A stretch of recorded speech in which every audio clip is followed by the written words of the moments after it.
leitura inicial está na primeira carta de Paulo aos Tessalonicenses, capítulo 4. A nossa palavra introdutória de hoje será um pouco mais extensa, não será breve como de costume. Primeira carta de Paulo aos Tessalonicenses, capítulo 4, a partir do verso 13.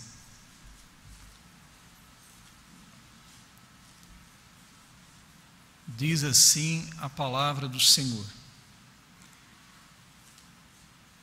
Não quero, porém, irmãos, que sejais ignorantes acerca dos que já dormem, para que não vos entristeçais como os demais que não têm esperança. Porque se cremos que Jesus morreu e ressuscitou, assim também aos que em Jesus dormem, Deus os tornará a trazer com ele. Dizemo-vos, pois, isto pela palavra do Senhor, que nós, os que ficarmos vivos para a vinda do Senhor, não precederemos os que dormem. Porque o mesmo Senhor descerá do céu com alarido, e com voz de arcanjo, e com a trombeta de Deus, e os que morreram em Cristo ressuscitarão primeiro. Depois nós, os que ficarmos vivos, seremos arrebatados juntamente com eles nas nuvens, a encontrar o Senhor nos ares, e assim estaremos sempre com o Senhor. Portanto, consolai-vos uns aos outros com estas palavras. Amém. Até aqui. As cartas do apóstolo Paulo tinham sempre um efeito pastoral. O apóstolo, em suas cartas, sempre procurava resolver situações, esclarecer dúvidas que permeavam as igrejas do Senhor. As igrejas da Macedônia e da Acaia, fundadas pelo apóstolo em sua segunda viagem missionária, estavam sofrendo uma influência muito grande por parte dos gregos. Era uma região grega com a cultura grega. E os gregos, eles acreditavam na imortalidade da alma, mas não acreditavam na ressurreição do corpo. As pessoas, quando morriam, os gregos celebravam. Eles entendiam que o corpo humano era como uma prisão, onde a alma ficava presa por todo o tempo que a pessoa vivesse aqui na terra. Mas uma vez que a pessoa morreu, então a alma era liberta da clausura do corpo, da prisão do corpo. Então, para os gregos aceitarem, acreditarem na ressurreição do corpo, era para eles como um retrocesso, era para eles como algo indigno, impróprio de se acreditar. E como a igreja de Tessalônica estava sendo influenciada por essa cultura inglesa, ou melhor, grega, por essa cultura do local, do ambiente, então a igreja de Tessalônica sofria muito quando algum crente, algum membro da igreja vinha a falecer. Eles ficavam muito tristes, eles ficavam decepcionados, abatidos por causa daquela pressão da cultura que eles viviam, dizendo que o corpo não ressuscitaria mais. O apóstolo Paulo, quando ele esteve em Atenas, podemos dizer a capital do conhecimento grego, ele fez um discurso muito empolgado diante daquela idolatria que tinha na cidade de Atenas, mas quando ele chegou na parte da ressurreição, ele foi logo rejeitado pelos seus ouvintes. Todos naquele ambiente logo se manifestaram, não querendo mais ouvir o apóstolo Paulo, porque ele falou sobre a ressurreição do corpo, o que para eles era algo impróprio, algo que não poderia acontecer. Existia uma seita no tempo do Senhor Jesus, chamada dos saduceus, que também, por influência dos gregos, não acreditavam nessa ressurreição do corpo. Então o apóstolo Paulo, vendo essa necessidade da igreja, ele teve que escrever a respeito, falando sobre isso. As pessoas morriam e cessava a sua esperança. O mundo vivia sem esperança.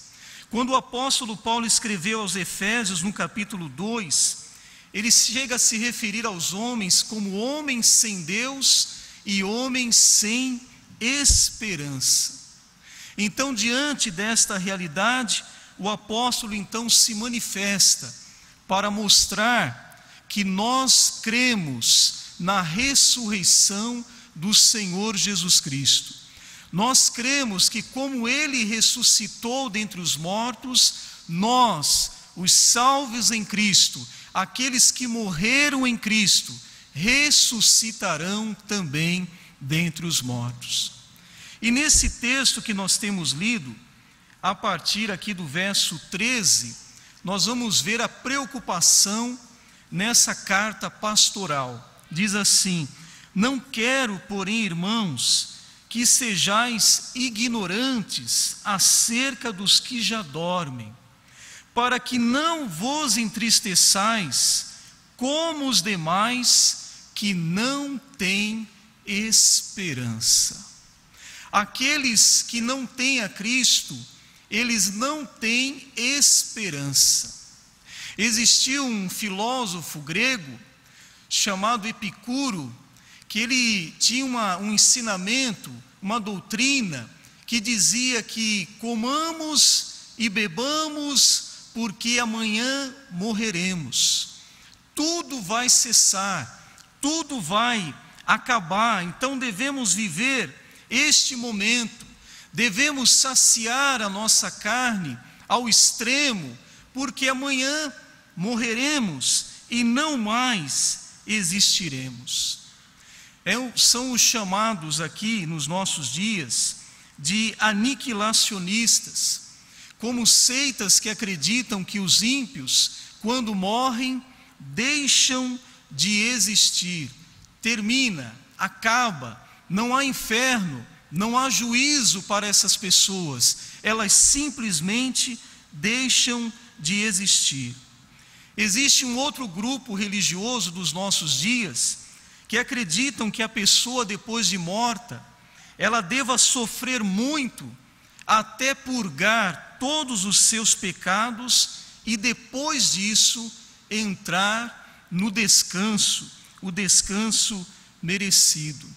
Existe outro grupo religioso dos nossos dias que acreditam na reencarnação, de que um espírito, deixando aquele corpo que morreu, ele entra num processo de reencarnar em um outro corpo, e assim um processo contínuo de morte e reencarnação vai se sucedendo ao espírito daquela pessoa, até ele encontrar um estágio elevado em que ele foi aprovado. Uma outra crença absurda que nós podemos presenciar dos nossos dias. Mas o apóstolo diz que nós não devemos ser como essas pessoas ignorantes, como essas pessoas que não têm conhecimento nas Sagradas Escrituras, como essas pessoas que não têm esperança. Mas nós devemos crer que, como o Senhor Jesus ressuscitou, nós, quando morrermos na vinda do Senhor, ressuscitaremos também. No verso 14 diz assim: porque se cremos que Jesus morreu e ressuscitou, assim também aos que em Jesus dormem, Deus os tornará a trazer com Ele. É um fato importante para as pessoas que morrem no Senhor. Duas vantagens importantes podemos destacar. A primeira é que já agora eles desfrutam do gozo no céu. Deste momento eles já estão no céu. Eles já recebem o benefício da salvação, não de forma completa, porque ali está apenas o seu espírito, a sua alma, então de forma restrita, mas eles já aproveitam o gozo desta salvação. E a segunda vantagem daqueles que já dormem no Senhor é que eles ressuscitarão primeiro. Quando o Senhor Jesus vier buscar a sua igreja, Ele trará consigo, conforme esse texto que nós lemos, os espíritos daqueles que dormiram no Senhor, daqueles de que todo um tempo dormiram no Senhor, virão com o Senhor naquele dia do arrebatamento, se unirão aos seus corpos, ressuscitados, glorificados, e depois nós, os que ficarmos vivos, seremos transformados, e assim subiremos com estes ao encontro do Senhor. Então, um benefício de que já está no céu com o Senhor, e um outro benefício de que eles ressuscitarão primeiro. Nós não precederemos aos que dormem, conforme a palavra que Paulo está dizendo nesse texto. No verso 15 ele diz assim: dizemos-vos, pois, isto pela palavra do Senhor, que nós, os que ficarmos vivos para a vinda do Senhor, não precederemos os que dormem. É interessante a esperança que o apóstolo Paulo tinha. Ele tinha a esperança de que Jesus viesse ainda no tempo da sua vida aqui na terra. E por conta dessa esperança, o apóstolo Paulo trabalhava para o Senhor. Por conta dessa esperança, o apóstolo Paulo era ativo, era produtivo, era frutífero no reino de Deus. Essa esperança movia o apóstolo a trabalhar, aguardando a presença, a vinda do Senhor, mas trabalhando para o Senhor. E nós também, movidos por essa esperança, devemos também trabalhar, movidos por essa esperança de que Jesus está prestes a voltar, devemos também trabalhar, devemos ser ativos, devemos ser frutíferos na obra do Senhor, devemos estar trabalhando, atentos, fazendo a obra de Deus, porquanto Jesus se aproxima para buscar a sua igreja.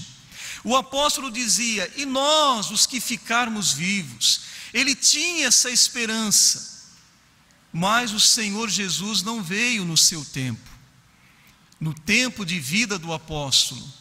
E hoje, no ano de 2014, nós temos a bendita esperança de que Jesus voltará para buscar a sua igreja. E essa vinda do Senhor, ela tem algumas partes importantes, algumas verdades fundamentais que nós devemos ter sempre em nossa mente e não esquecermos. A primeira verdade essencial é uma vinda pessoal. Quando o Senhor Jesus foi assunto aos céus, se despediu dos seus discípulos, mandou que eles fossem a Jerusalém e não se ausentassem de lá, até que fossem revestidos de poder.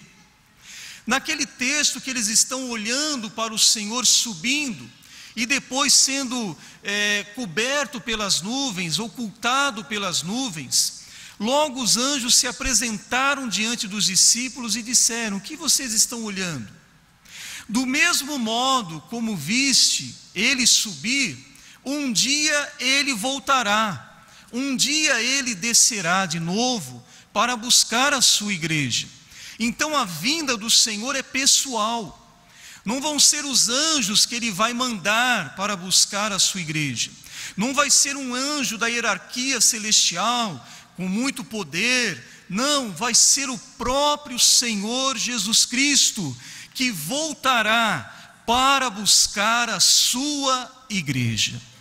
E nós não o vimos pessoalmente.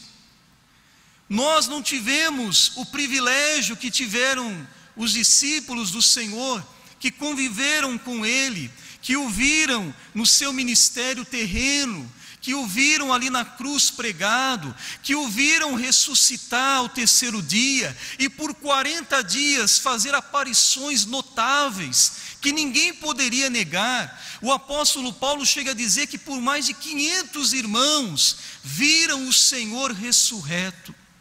Nós não tivemos esse privilégio, mas pela palavra de Deus nós cremos que tudo isso aconteceu. E nós cremos que esse mesmo Senhor e Salvador Jesus Cristo virá outra vez para buscar a sua igreja. Virá nos buscar, virá de novo, como diz lá em João capítulo 14: virei outra vez e vos levarei para mim mesmo, para que onde eu estiver, estejais vós também. Meu irmão, isto é esperança para nós. Jesus é a nossa esperança. Ele voltará, Ele virá outra vez para buscar a sua igreja. Uma outra verdade fundamental sobre a vinda do Senhor é que ela será repentina. O apóstolo Paulo fala isso em 1 Coríntios capítulo 15, dizendo que é no momento. Essa palavra foi traduzida do grego átomo, que é átomo para nós aqui também no português, falando sobre uma fração de segundos, algo muito rápido que acontece, um abrir e fechar de olhos. É comparada à vinda do Senhor. Então não vai ter como alguém gritar num megafone dizendo: Jesus está voltando, Jesus apareceu nas nuvens. Ninguém poderá fazer isso. Essa vinda do Senhor vai ser repentina. O arrebatamento da igreja é como um rapto, será muito rápido, que o Senhor vai nos tomar desta terra e vai nos levar ao seu encontro nos ares. Algo que nós não podemos mensurar o tempo que isso vai acontecer, de tão rápido que será. Então a vinda do Senhor será repentina. E é interessante que nós não temos como nos preparar em fração de segundos. Por isso que nós devemos viver preparados. Por isso que nós devemos acordar e dormir preparados. Jesus pode vir hoje. Jesus está voltando. Eu posso estar dormindo e Jesus me levar. Eu posso estar tomando banho e Jesus me levar. Eu posso estar no ônibus e Jesus me levar. Eu posso estar aqui na igreja cultuando ao Senhor e o Senhor me levar. Então é repentina, é de repente. Pode acontecer nós sermos levados ao encontro do Senhor nos ares. Uma verdade fundamental que nós não podemos esquecer. Muitas vezes tem situações, problemas, que nós protelamos a solução, nós postergamos o prazo para atitudes, para decisões na nossa vida, e nós estamos correndo um sério risco.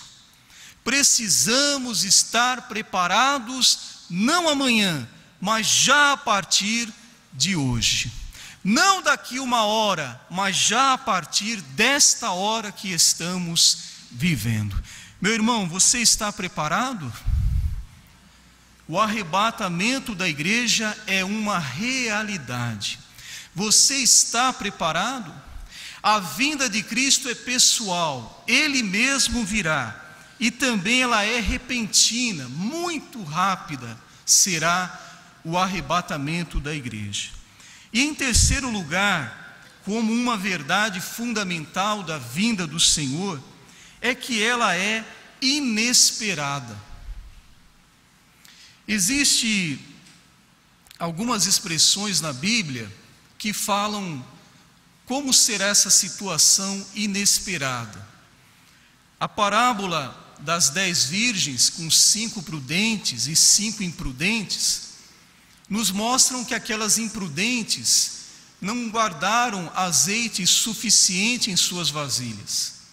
E quando o noivo chegou, elas correram para providenciar o azeite. E aí o Senhor entrou, fechou a porta, e elas não puderam mais entrar. Também a Bíblia fala sobre o ladrão que vem à noite roubar a nossa casa. Nós não sabemos, nós não esperamos, e este ladrão entra e nos rouba, leva nossos bens sem nós esperarmos. Todas as noites dormimos, fechamos a nossa porta, mas naquele dia o amigo do alheio entrou em nossa casa e nos roubou os nossos pertences. Então isso também é comparado à vinda do Senhor, é inesperada. Nós dormimos pensando no dia de amanhã, pensando nos planos, nos projetos, fazendo contas, nós não sabemos, e de repente o Senhor virá subitamente e nos levará para junto dele. Então nós precisamos estar preparados. E no último verso, o verso 18, que nós lemos, nós vemos aqui o apóstolo preocupado com aqueles que não tinham essa esperança. Os irmãos que estão partindo, aqueles que estão dormindo no Senhor, eles um dia retornarão com Cristo para o arrebatamento da igreja. Será um dia glorioso, maravilhoso, um dia tão importante para a igreja do Senhor. Não vamos ter nenhuma placa, não vamos ter nenhum crachá identificando o nosso ministério de origem, não teremos nenhuma carteirinha de membro, mas todos nós nos encontraremos de uma forma universal. Todos os salvos em Cristo se encontrarão de uma forma universal. Os nossos irmãos lá do Japão, do outro lado do mundo, farão parte deste arrebatamento também. Pode ser dia para nós, noite para eles. Podemos estar trabalhando e eles dormindo. O arrebatamento acontecerá no mesmo tempo para todos nós. E o apóstolo diz: consolai-vos uns aos outros com estas palavras. Meu irmão, o arrebatamento da igreja é uma realidade, vai acontecer a qualquer momento, e nós desejamos estar vivos no arrebatamento da igreja, mas se nós dormirmos antes, ou seja, morrermos antes no Senhor, o nosso espírito já estará com o Senhor, e no dia do arrebatamento Ele trará consigo para se unir àquele corpo que agora será glorificado, e assim estaremos para sempre com o Senhor. Edifica em mim uma morada para ti, um lugar onde teu Espírito possa sempre estar. Quero ser um verdadeiro templo, Senhor, ser cheio de tua glória, respirar o teu amor em tua presença. Sou cheio de tua glória, tua vida em mim, minha vida em ti, em tua presença caminho em vitória, ó soberano e amado, glorioso, santo, trino Deus. Edifica em mim uma morada para ti, um lugar onde teu Espírito possa sempre estar. Quero ser um verdadeiro templo, Senhor, ser cheio de tua glória, respirar o teu amor em tua presença. Sou cheio de tua glória, tua vida em mim, minha vida em ti, em tua presença caminho em vitória, ó soberano e amado, glorioso, santo, trino Deus, em tua presença sou cheio de tua glória, tua vida em mim, minha vida em ti, em tua presença caminho em vitória, ó soberano e amado, glorioso, santo, trino Deus. Em tua presença sou cheio de tua glória, tua vida em mim, minha vida em ti, em tua presença caminho em vitória, ó soberano e amado, glorioso, santo, trino Deus. Cumprimentamos a todos os irmãos e visitantes presentes com a paz do Senhor Jesus Cristo. Vamos ler a Bíblia em Mateus capítulo 4, do versículo 1 até o versículo 11.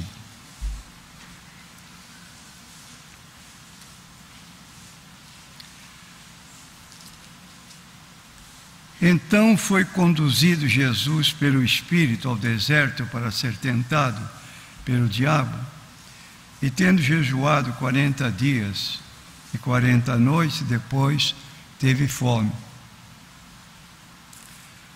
Chegando-se o tentador, disse: se tu és filho de Deus, manda que estas pedras se tornem em pães. Ele, porém, respondendo, disse: está escrito, nem só de pão viverá o homem, mas de toda a palavra que sai da boca de Deus. Então o diabo transportou a cidade santa e o colocou sobre o pináculo do templo e disse-lhe: se tu és o Filho de Deus, lança-te daqui abaixo, porque está escrito que aos seus anjos dará ordem a teu respeito e tomar-te-ão nas mãos, para que nunca tropeces em alguma pedra. Disse-lhe também Jesus: também está escrito, não tentarás o Senhor teu Deus. Novamente o transportou o diabo a um monte muito alto e mostrou-lhe todos os reinos do mundo e a glória deles. E disse-lhe: tudo isto te darei se prostrado me adorares. Então disse-lhe Jesus: vai-te, Satanás, porque está escrito: ao Senhor teu Deus adorarás e só a Ele servirás. Então o diabo o deixou, e eis que chegaram os anjos e o serviram. Nosso texto base aqui, versículo, é o versículo 9. Tudo isto te darei, se prostrado me adorares. Eu acho que é do conhecimento de todos que o Brasil é conhecido no exterior por duas coisas diferentes. Penso até que os irmãos já sabem. Primeiro, o Brasil é um país carnavalesco. Do norte ao sul, leste ao oeste, o Brasil hoje está em folguedos, cada qual mostrando o que ele não pôde mostrar durante o ano, mas carnaval significa carne à vontade, pode se esbaldar, então a turma está envolvida, quase todo o Brasil, nessa onda de carnaval. E o outro aspecto muito conhecido no Brasil é o futebol. O Brasil é conhecido como um país do futebol. Sabe que presente trouxe o diabo este ano para o Brasil? Tudo isto te darei. Está oferecendo primeiro o carnaval. E daqui uns dias vai começar o campeonato mundial de futebol. Pessoas de todos os países cujos times estão envolvidos nesse campeonato, estão aqui representadas. E eu posso admitir, fazendo uma paráfrase, que da maneira como o diabo chegou para Jesus e fez uma proposta tentadora: tudo isto te darei, se prostrado me adorares. E ele está repetindo hoje, e mais alguns dias, está repetindo aquilo exatamente que é do gosto do brasileiro: carnaval e futebol. Tudo isto te darei, com uma condição: se prostrado me adorares. Isto mais significa mais: se tu dedicares a tua vida a mim, tudo isto será teu. Então, irmãos, nós queremos dizer a respeito do carnaval, porque ainda não chegou os jogos do campeonato. O que é carnaval? Carnaval é uma celebração pagã que combina desfiles, enfeites, festas folclóricas, comilança, que é comumente mantido nos países católicos durante a semana que precede a Quaresma. E agora, irmãos, eu vou perguntar para você: carnaval, sou evangélico? Alguns evangélicos estão dizendo: qual o problema em pular no carnaval?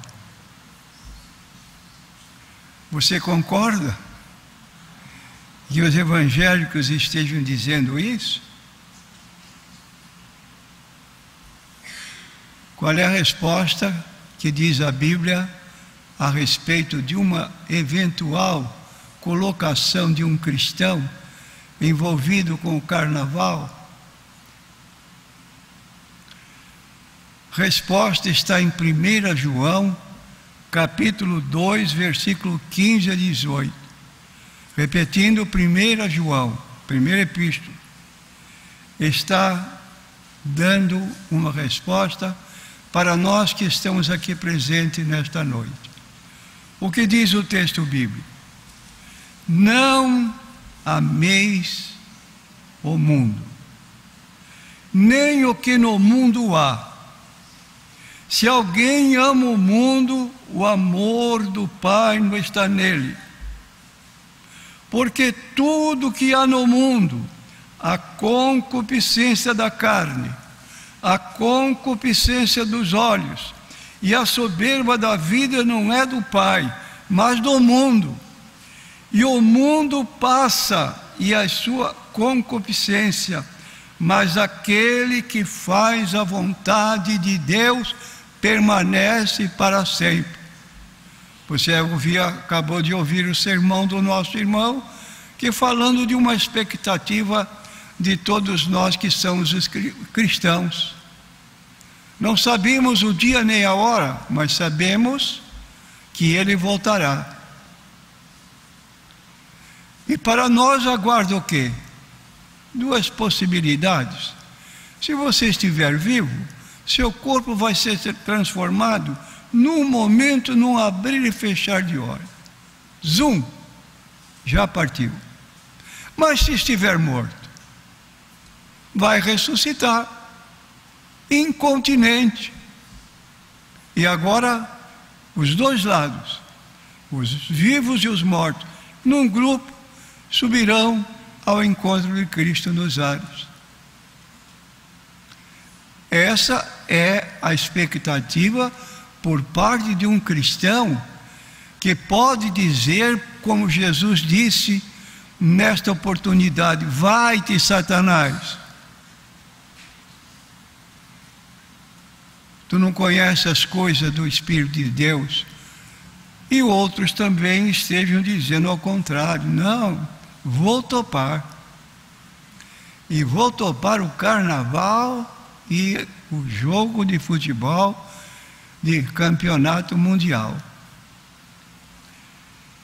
Então, irmãos, quando diz aqui o texto, não ameis o mundo, essa palavra mundo é uma palavra de origem grega que significa cosmos. É o mundo criado, a beleza que nós vemos na criação deste universo. Só que essa palavra tem um segundo sentido. Indica um modo de vida característico pelas pessoas que não têm compromissos com Deus. Tem um sistema de viver que é contrário à própria Bíblia Sagrada. Mas essas pessoas pouco estão se importando, porque dizem que não creem na Bíblia Sagrada, preferem viver o mundo, vou gozar aqui, porque não sei se depois vai ter mesmo o céu. Mas Jesus disse: céus e terra passarão, mas as minhas palavras não hão de passar.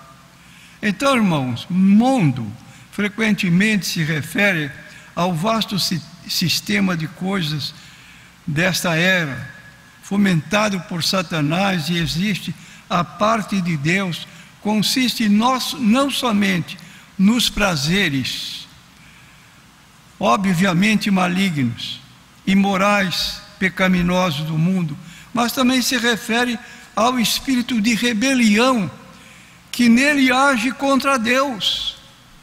E isto ocorre em todos os empreendimentos humanos que não estão sob o senhorio do Senhor Jesus Cristo. Então fizemos a pergunta: sou evangelho, qual o problema em pular o carnaval? E eu pergunto para você, o que você respondeu para você mesmo? Vou repetir: sou evangélico, qual o problema em pular o carnaval? Já tentou se justificar para se esbaldar no carnaval? Então, alguns crentes, irmãos, em Jesus, não vê nenhum problema no carnaval. Para eles, se não tiver pegação, bebidas e drogas, não existe nenhum mal desfrutar da festa de Momo. O desfile na televisão é tão bonito.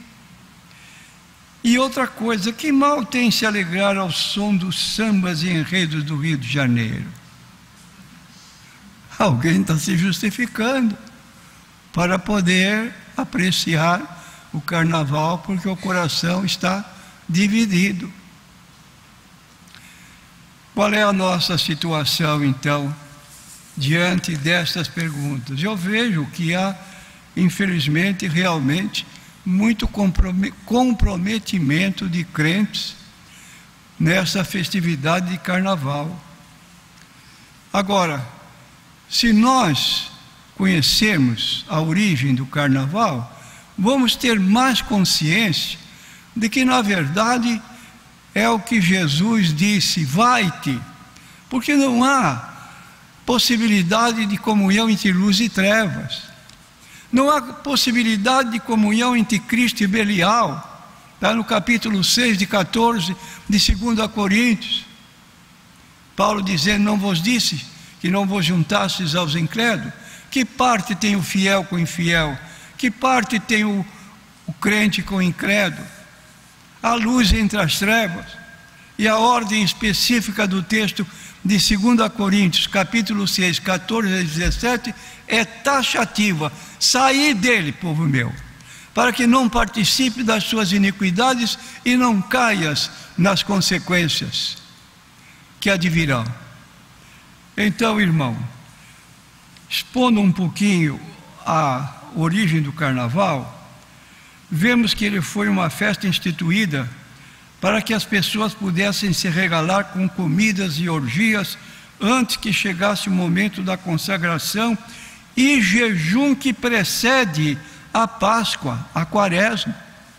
Eu acho que aqui não tem nenhum católico, mas grande parte dos católicos estão envolvidos com isso. Vai os 3 ou 4 ou 5 dias de carnaval, depois chega lá na igreja, passa um pouquinho de cinza na testa, faz um pedido de indulgência e a situação está normal. Só que no próximo ano ele estará lá de novo, se tiver vida. Então, irmão, carnaval vem da palavra latina carnelevarium, que significa eliminação da carne. Quer dizer, nossos desejos concupiscentes, que às vezes as pessoas que não temem a Deus se esbaldam e outras vezes retêm, porque passando o ano é mais difícil, mas chega carnaval, só conhecemos uma proibição: não dirija bêbado, o resto é com você. Polícia permite todo ato ligado ao sexo, que a pessoa pode expor todos os seus sentimentos à vontade, que não há problema nenhum. E nós sabemos que no carnaval se usa máscara, porque a pessoa tem vergonha de revelar sua identidade. Se for encontrar uma pessoa que é conhecida, como é que fulano está aí desse jeito? Então ele põe uma máscara para não ser conhecido. Mas tem alguém lá em cima no céu que está vendo essa situação. Então nós temos o carnaval é de origem pagã. Quando você lê Saturnais e outros bacanais, são palavras oriundas de um tempo em que o carnaval era para valer tudo. Hoje não se fala assim tão abertamente, mas bailes, para demorar até meia-noite, 1 hora, 2 horas da manhã, como vale tudo. E a enciclopédia explica que, na verdade, o carnaval é uma festa pagã que os católicos tentaram mascarar para parecer uma festa cristã. E os romanos adoravam comemorar com orgias, bebedice, glutonaria. Então, é um tipo de orgia, e havia homenagem ao deus Baco, deus do vinho, Dionísio, da mitologia grega e das orgias. Então, essa festa é para um crente que conhece a Bíblia, que tem compromisso diante de Deus para repetir as palavras de Jesus: vai-te. Satanás, porque eu tenho uma obrigação diante de Deus. Ao Senhor teu Deus adorarás e só a Ele servirás. E nós estamos procurando servir a Deus dessa maneira. Então, tenhamos cuidado para não nos envolvermos e sair incólumes desta festividade, porque não comprometemos a nossa fidelidade a Cristo, envolvido com essas alegrias efêmeras do carnaval, do vale tudo. E infelizmente nós temos visto algumas igrejas que neste dia estão na televisão, pelo menos na nossa televisão, quer dizer, no nosso canal, lá cantando, mas com um ritmo, contudo, característico de um bloco carnavalesco. E eu pergunto, será que Deus aceita isso? Então temos que pensar, porque o diabo, nosso inimigo, anda ao derredor como um leão, buscando tragar e resistir o firme para que ele possa fugir de vós e nós sejamos vitoriosos. O que nós temos a ganhar com a nossa posição de cristãos é coisa para a eternidade. O que o olho não vê, o ouvido não ouve, não sobe ao coração do homem ou à sua mente, são as coisas que Deus preparou para aqueles que o amam. Está na Bíblia Sagrada, e temos a visão de João, que entrou na cidade santa, Nova Jerusalém, e ele viu que a calçada, o lugar por onde se passa é tudo de pedras, pedras de grande valor, de ouro, e numa simbologia que nós estaremos numa cidade eternamente, onde não haverá mais morte, onde não haverá mais pranto, onde não haverá mais clamor, onde não haverá mais dor. E finalizo aqui com a palavra de Jesus: sê fiel até a morte, e dar-te-ei a coroa da vida. Não nos deixemos envolver com a igreja de Laodiceia. Conheço as tuas obras, que tu não és frio e nem quente. Quem dera foras frio ou quente. Assim, porque és morno, vomitar-te-ei da minha boca. Que situação de um crente dessa maneira, vivendo, e não é uma coisa e não é outra, está dividido. E Jesus está dizendo: olha, não dá, vou vomitar-te da minha boca. Que não aconteça com nenhum de nós essa colocação que está escrita no livro do Apocalipse, dirigindo-se a uma igreja que dizia de si mesma: rica sou, estou enriquecida, de nada tenho falta. E Jesus olhou para aquela igreja e disse: e tu não sabes que és um miserável, pobre, cego e nu?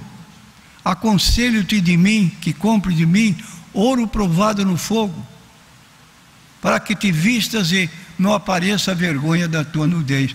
Tudo num sentido espiritual a respeito da igreja que estava envolvida com isto. Não somos melhores do que ninguém, mas você encontra aí na porta, quando você vê a placa da nossa igreja, você nota lá. Você lembra do que está escrito lá?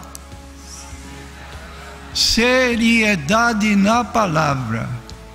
E nós, com todas as nossas falhas, nós procuramos levar a sério a ordenação da Bíblia Sagrada. Que Deus nos abençoe.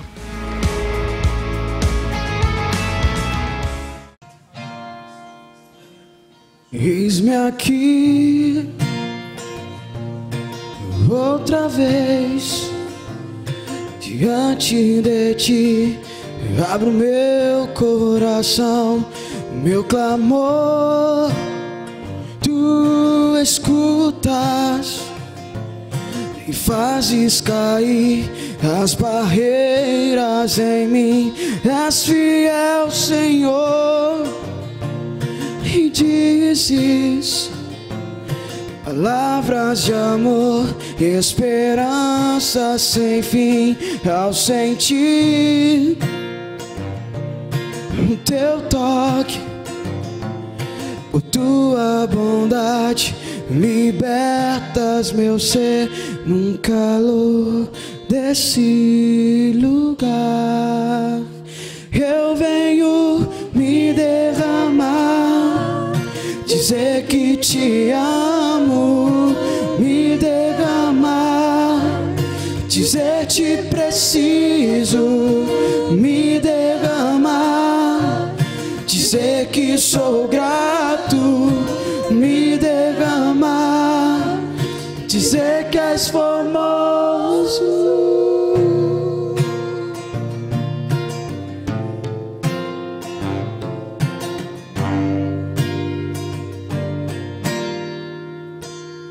Eis-me aqui outra vez diante de ti, abro meu coração, meu clamor. Tu escutas e fazes cair as barreiras em mim. És fiel, Senhor, e dizes palavras de amor, esperança sem fim ao sentir teu toque. Por tua bondade libertas meu ser num calor desse lugar. Eu venho me derramar, dizer que te amo, me derramar, dizer te preciso, me derramar, dizer que sou grato, me derramar, dizer que és formoso. Eu venho me derramar, dizer que te amo, me derramar, dizer te preciso, me derramar, dizer que sou grato, me derramar, dizer que és formoso, me derramar, dizer que te amo, me derramar, dizer te preciso, me derramar, dizer que sou grato, me derramar, dizer que és formoso.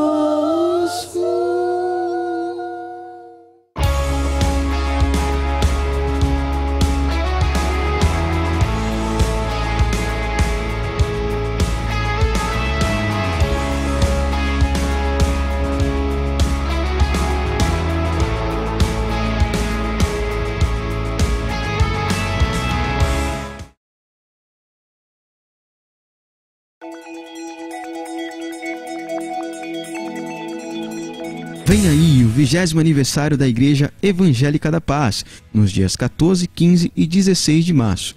Este ano, teremos a presença do pastor João Flávio Martinez, presidente do Centro Apologético Cristão de Pesquisas, o CACP. E temos uma novidade para você. Do dia 10 ao dia 14, faremos a Semana Apologética, onde o pastor João Flávio Martinez, juntamente com o pastor Natanael Rinaldi, estarão ensinando a combater seitas e heresias, com palestras onde você vai poder fazer as suas perguntas e tirar todas as suas dúvidas. Para mais informações, ligue 3232-4337.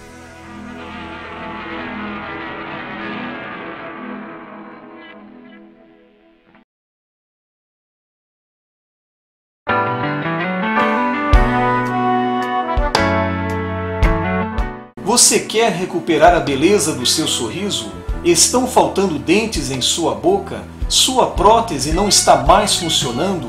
Você não consegue mastigar direito? Precisa remover dentes impactados? Seus dentes estão amarelos? Então venha conhecer a Rinaldi Odonto, Tem estacionamento próprio? Você poderá contar com uma agradável cordialidade na recepção, excelente pré-atendimento, avaliação e procedimentos personalizados com os doutores Natan e Natanael Rinaldi. Processos de implantes, extrações e cirurgias são feitas com aparelhos de última geração. Nossa satisfação aqui na Rinaldi Odonto é ver você feliz, com seu sorriso sempre bonito e saudável. Venha conhecer as nossas clínicas. Acesse www.rinaldiodonto.com.br. Telefones: Clínica 1 3233 2540, Clínica 2 3203 2464. Na Rinaldi Odonto você recupera a beleza do seu sorriso.